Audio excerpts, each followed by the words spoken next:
องเลยเนาะ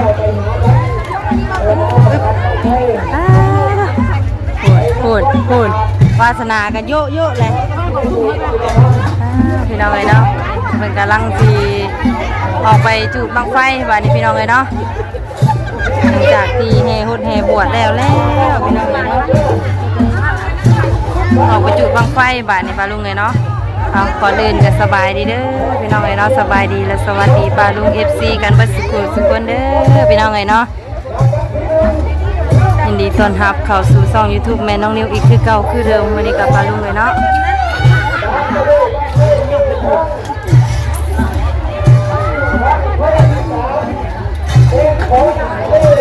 เฮ้ยฮอนแดดวินเนอร์ฮอนแดดใส่ดุใส่ฮอนแดดแล้วคือทางนี้ก็ขายน้ำหวานกำลังแดดพี่น้องเลยเนาะแดดกำลังแห้งตอนนี้ก็เป็นเวลา3:30ป้าลุงเนาะ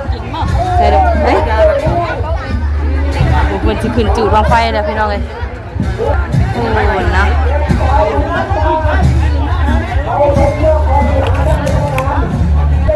คนก็ลายพี่น้องเลยเหือหอนเหือแตก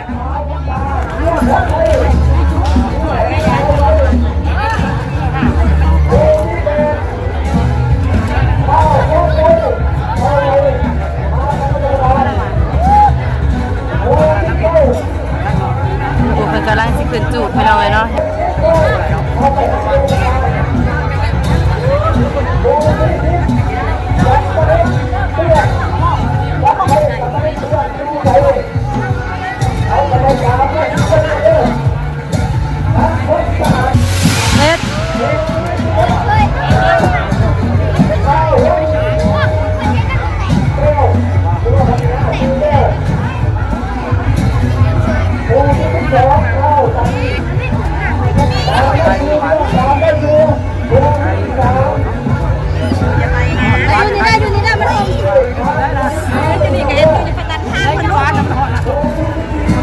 กินอิ่มเลย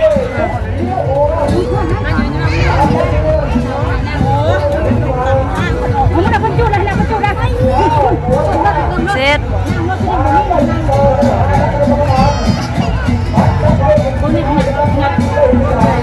บอกเนื้อมันลอยมา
ไม่น้องเลยเนาะ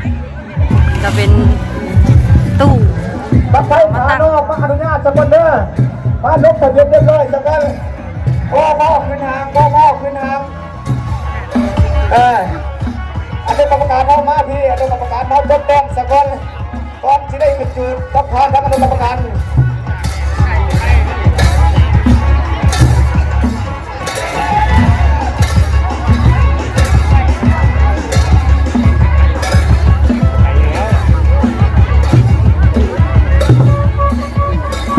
อันนี้กรรมการทั้งกับไพ่เขาพ่อไป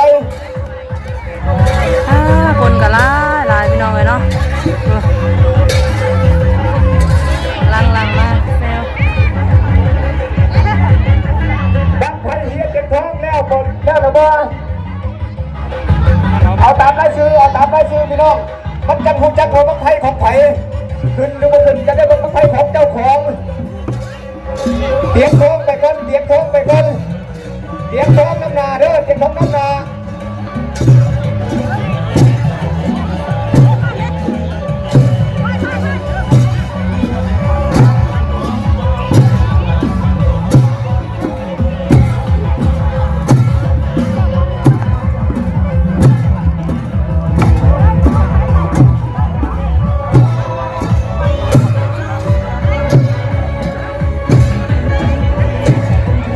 เอามาใครผู้ใดแล้วขึ้นไปสักวันอันนี้กรรมการเขาทีวีได้ซื้อให้ขึ้นไปเลยให้เข้าไปห่างสาวบุญตาเฮียพอใช้แล้วไปเด้บุญตาเข้าไปทั้งจังบริเวณเตียงไปเอ้ย ผู้ใดมีได้ซื้อครับเรียบร้อยไป เงี้ยแล้วบ่ขึ้นเงี้ยเลยแบกของไฟเท่านี้ ข้าววันแล้วบ่ โหพี่เราเพิ่งกำลังยังคัดของไฟอยู่ นางพาด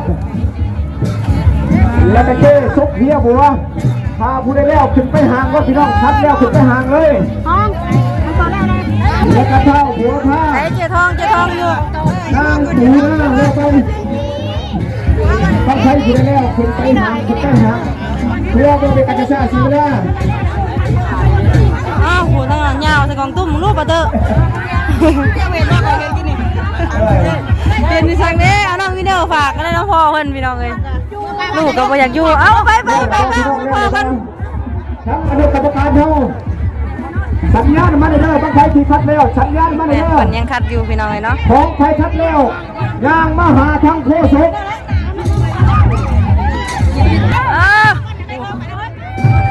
ตาทองไปเลยยวกน้องยวกกระคักแม่จะขึ้นน้อง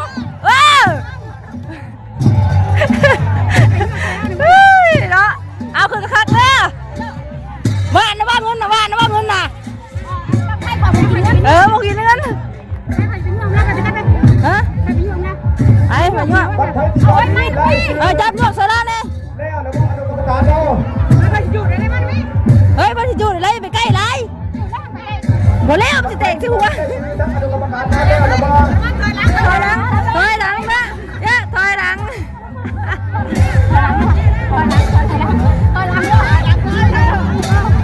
ไม่ของคุณต่อแล้วนะบ้างแล้วผมไม่บอกคนนั้นแต่คนอยู่รอดไม่บอกอยู่นี่บ้างว่าคุณก็ได้ไม่บอกคนเขาว่าคนสองถอยแล้วไปอีกให้เราหยวกถากว่าเจ้ากัน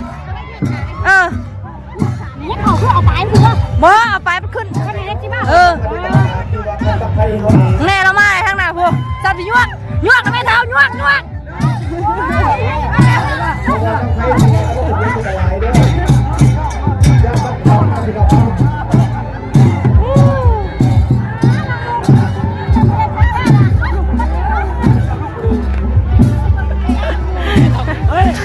ทำมาลูกมักลูกเอายวกเท้ายวกไปผู้ที่มาที่ได้ซื้อผู้ใดคัดแล้วไปหาทางกรรมการเลย ว่าแตกไป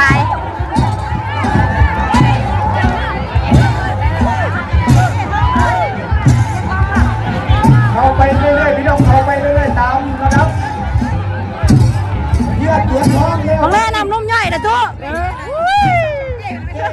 แล้วไปของเจ๊ท้องเข้าไปคู่ที่สองไปตามระดับพี่น้องคู่ที่สามนางมาดีไปตามไล่ซื้อแล้วพี่น้องไปตามไล่ซื้อ มันแม่นกุ๊บข่อยว่าอยู่เจ้ามันแม่นบ่กุ๊บข่อยมาไอ้โมกำคังเราใส่กุ๊บข่อยอยู่ใส่ได้บ่เปล่าท้องมี หัวท้องบ่บัดนี้ มีได้ซื้อเจ้าของ สมผู้เสียลายแทบบัดนี้หัวมาบัดนี้โอ้ยมืดเด้ งานสร้างอยู่ห่างมาไปรวม ขาส้มขาเสียเต็มอยู่เนาะงานบุญบ้านเฮาปิดทางนี้ก็พี่น้องเนาะเตรียมขึ้นห้างเลยทางนี้ก็ได้ทีมงาน พอบุญเฮาพี่น้องไงเนาะแล้วก็มีทั้งลุงจันทร์หลายคู่หลายคนปลาลุงไงเนาะอยากเมิดเด้อพี่น้องเลยไปเลย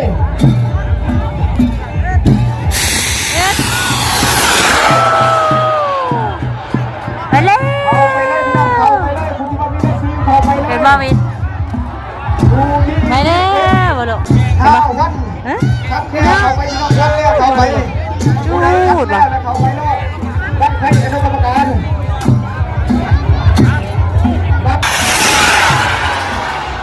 เจ้าของบ้านไผ่ไปแล้วเขาขึ้นแล้วไปยืนบนนี้ได้พี่น้องเด้อทางโอ้โซชี้หูว่าเป็นของผู้ใดเพราะว่าผมมีหน่วยงานแจกมาบ้านไผ่เจ๊ทองมา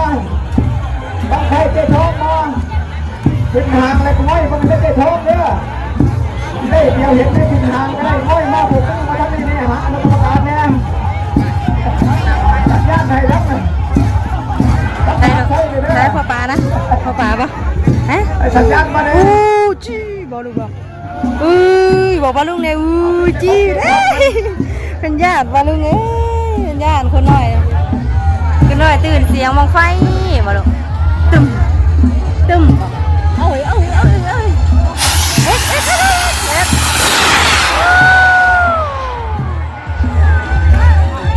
สูงอะไรจะบังนี่แล้วก็จะพอจะประชาสัมพันธ์ของสาวทองเพิ่นพี่น้องเลยเนาะเป็นสูงงามมาลีเข้าไปทั้งบ้าน2ตั้งแล้วทั้งอนุกรรมการเท่าเสียนออกไปทางนอกเลยเด้อประชาสัมพันธ์หาทั้งนายสร้างผู้ที่บอกได้พี่น้องพ่อถ้าคณะพาคณะปกครองเพิ่นกระบอกที่สอบทุกกันแน่นอนของประชาชนให้ครอบกับไปทักษะเพิ่นรับกันเด้อน้องเด้อเพราะว่าบางไฟท้านอกนี่มันกับบางคนกระสานคนนั้นเองเนาะที่แบบบอกเคยคนสามารถจะมีแต่ว่ามันมีประสบการณ์มันจะอาจจะมีปัญหาถึงมากได้ทีเดียวเนาะเอาเพราะฉะนั้นเนาะการเลยสุดยอดขึ้นมาเมื่อกี้น่ะสุดยอดส้มเซ่นี่แหละนำคิดนำใจเรียกว่าโลกศาสนาศรัทธานี่มันแข่งกันไม่ได้เราคุณเป็นที่เรียกพ่อเราศาสนาอันนั้นของใครอีกปะเนี่ยเขาขานอกกันไม่ถูกบ่พอดีบ้านไผ่ไงเขาอยู่ใส่อันเราก็จะบอก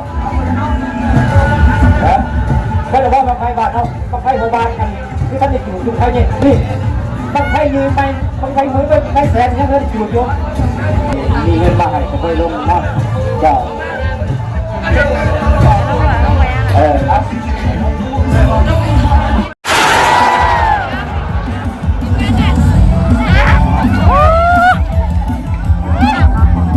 มาเต็ม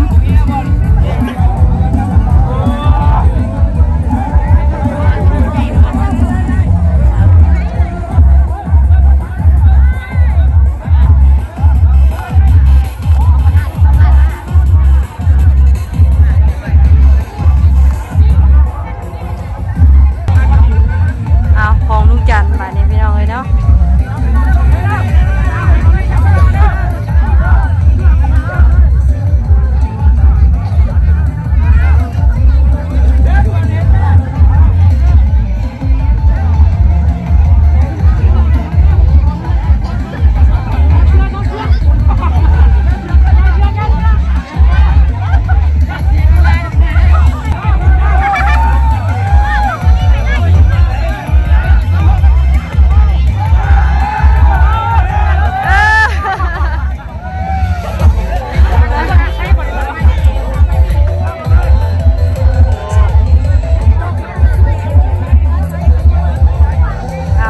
จันมานี่พี่น้องเลยเนาะเราลุ่นเบิ่งว่าขึ้นงามสำใดพี่น้องเลยเนาะขึ้นสูงสำใดโดนสำใดปะลุงไงเนาะ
ดินอยู่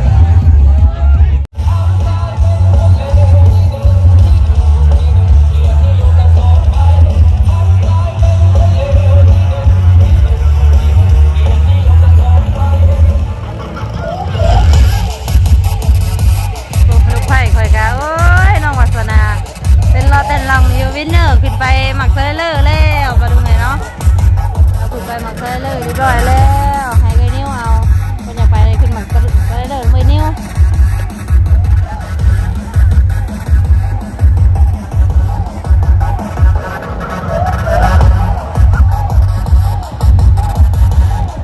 เอารอรุ่นบังต่อไปไปเลยพี่น้องเนาะคือซีเมนต์ของไอ้เตียงพี่น้องเลย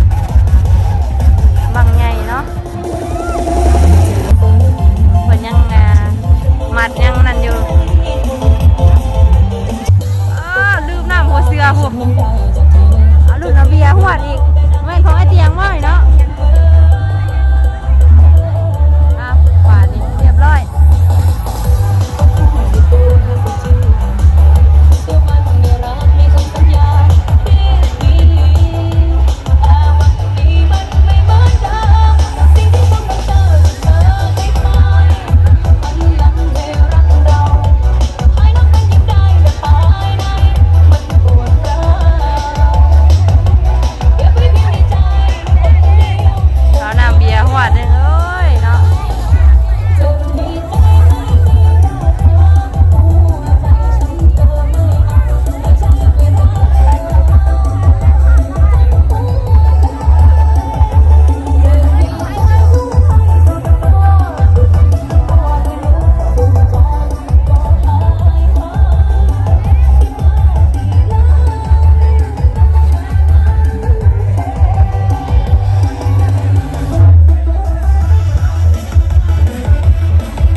เอาว่าท่านแล้วบาดเลย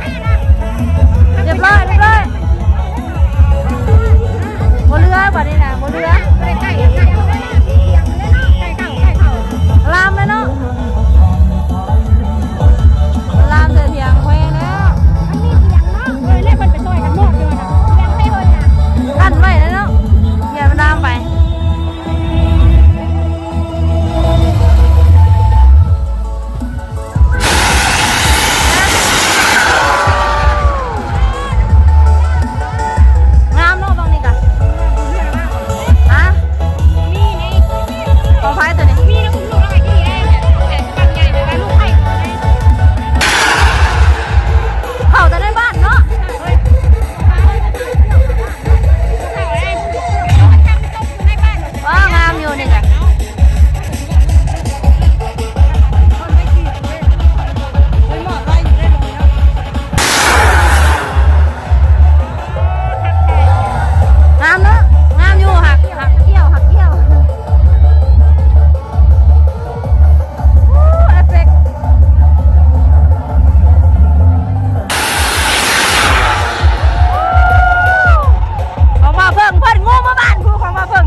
กับพอบุญอยู่ว่าลุงซิดซื้อให้เพิ่นพี่น้องเลยเนาะเป็นบังไฟของน้องวินเนอร์เบิ่งดูสิขึ้นงามบ่ดูแนวใดเนาะ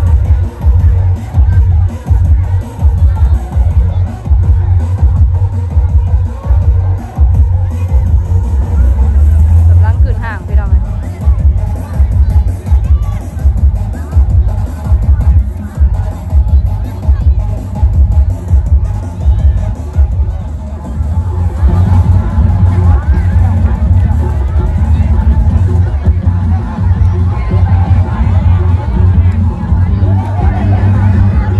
ขาเสียเฮารอลุ่นกันอยู่ขาเสียเฮาเต็มอยู่ขาเสียเด้อขาเสียเด้อขาเสียเด้อเลยขาเสียของพญาแล้วลูกถามว่าเสียของไผ่ผู้บ่าวคนนี้นะของไผ่ผู้บ่าวเลยนะไผ่ผู้สาวขึ้นแล้ว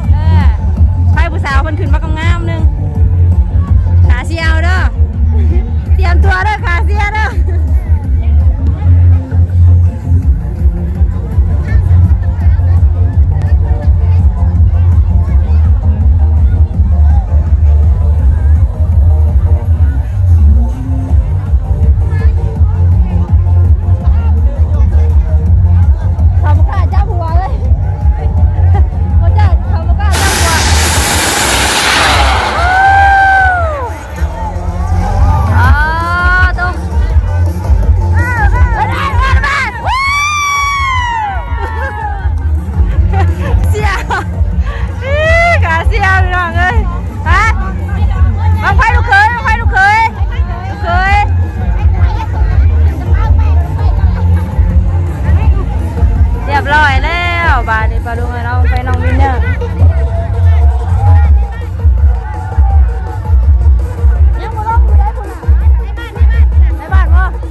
สิลาเด้อพี่น้องเอ้ยเนาะไปพบพ่อกันคลิปหน้าพี่น้องเอ้ยเนาะคลิปนี้สบายดี